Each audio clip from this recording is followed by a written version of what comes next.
Imagine the internet had existed centuries ago.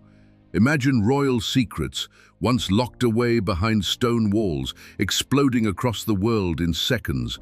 Affairs, betrayals, murders, madness, shared, dissected and debated by millions. These aren't legends, these are real events documented in royal archives, court records and eyewitness accounts. They were scandals in their own time, but today they would have shattered the online world. In 1314, a quiet servant changed the fate of France. Princess Margaret and Princess Blanche, both married into the royal family, were accused of having secret affairs with two knights.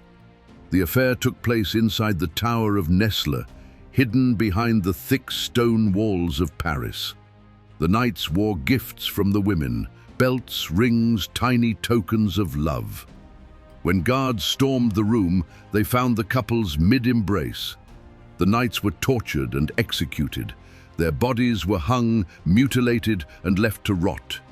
Margaret died in prison, Blanche lived, but was never free again. If this had happened today, the footage would flood every screen.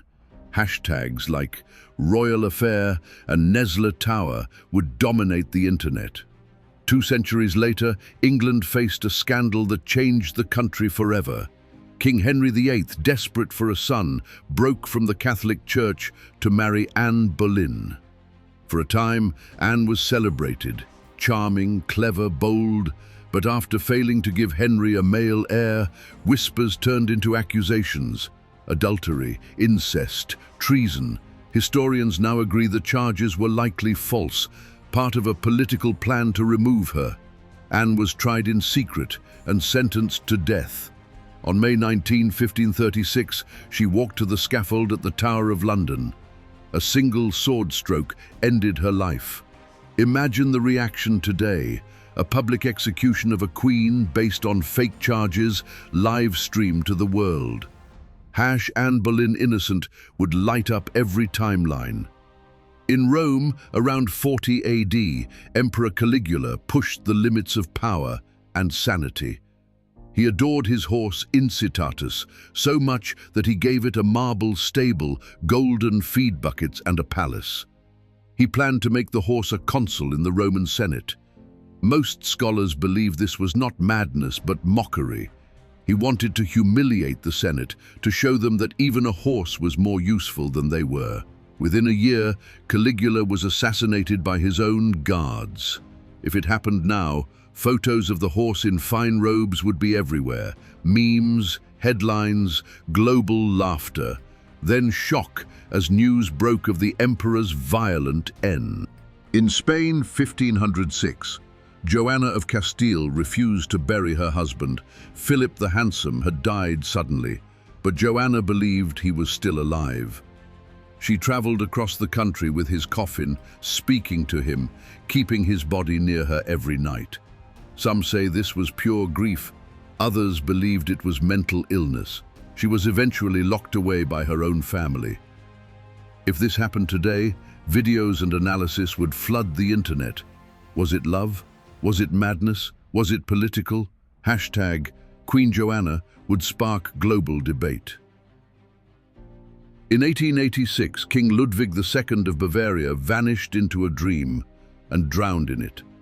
He loved art, music and fantasy. His castles, like Neuschwanstein, looked like they belonged in storybooks. He hosted dinners for imaginary guests. He wore medieval costumes and spoke to no one. His government ran out of money. Officials declared him insane. Just days later, Ludwig and his psychiatrist were found dead in a lake. No one knows exactly what happened. Was it suicide or something darker? If it happened today, the empty banquet halls and eerie castles would flood TikTok and YouTube. #Mad King or #Murder Mystery, no one would agree, but no one would look away. In 1648, the Ottoman court saw one of its darkest days. Sultan Ibrahim I, known for his unstable mind, demanded hundreds of women be brought to his palace based on one detail: their hips. He became convinced that his harem was plotting against him, and in a fit of paranoia, he ordered every woman in the harem drowned. Sewn into sacks, they were tossed into the Bosphorus by the hundreds. Letters from Venetian diplomats confirmed it. One called it a night of screams no sea could silence. If it happened today, this would not be gossip. It would be global outrage. It would break the world's heart. #Harem Massacre would trend for weeks. In 1771, Stockholm's royal court prepared a grand Shrove Tuesday feast for King Adolf Fredrik of Sweden. The table overflowed with rich dishes, lobster, caviar, sauerkraut and champagne. At the end came his favorite, semla buns filled with cream and almond paste soaked in warm milk. He ate not one or two, but 14. Shortly after the meal, he collapsed. His stomach had ruptured. Contemporary doctors called it death by gluttony. His official death record still survives. And while it might seem absurd today, it was very real and very public. Modern headlines would explode. A monarch dead from overeating. The memes would never stop. But beneath the humor lies a quiet warning about excess and detachment from reality. Now crossed to London in 1936, King Edward VIII had ruled for less than a year when he caused the greatest constitutional crisis in British history. He fell in love with Wallis Simpson, a twice-divorced American woman, and he wanted to marry her. But the Church of England and the British government said no. To marry her, Edward would have to give up the crown. So he did. He abdicated the throne and left the country. His final speech to the nation is still studied today. He said, "I have found it impossible to carry the heavy burden of responsibility without the help and support of the woman I love." For the first time in modern history, love was chosen over a kingdom, and the fallout? In today's world, there would be leaks, viral letters, endless debates over duty versus desire. Abdication would eclipse every other story. In 1796, Catherine the Great died peacefully in her bed, but her legacy was torn apart within hours. Whispers spread. Pamphlets accused her of terrible things, bestiality, cruelty, excess. None of it was true. Historians have found no evidence to support any of it, yet those rumors still follow her name. In truth, she expanded Russia by more than 200,000 square miles. She brought Enlightenment thinking to her court. She read Voltaire, sponsored Diderot, and modernized Russian law.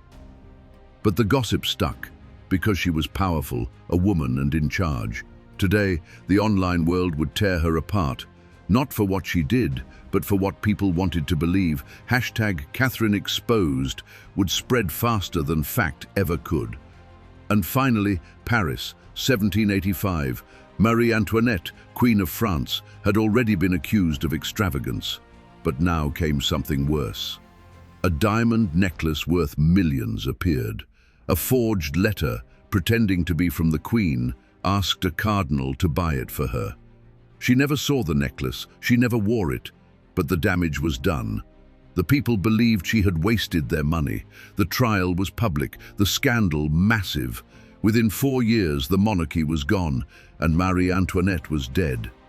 The story, known as the Diamond Necklace Affair, showed how easily lies can destroy a crown.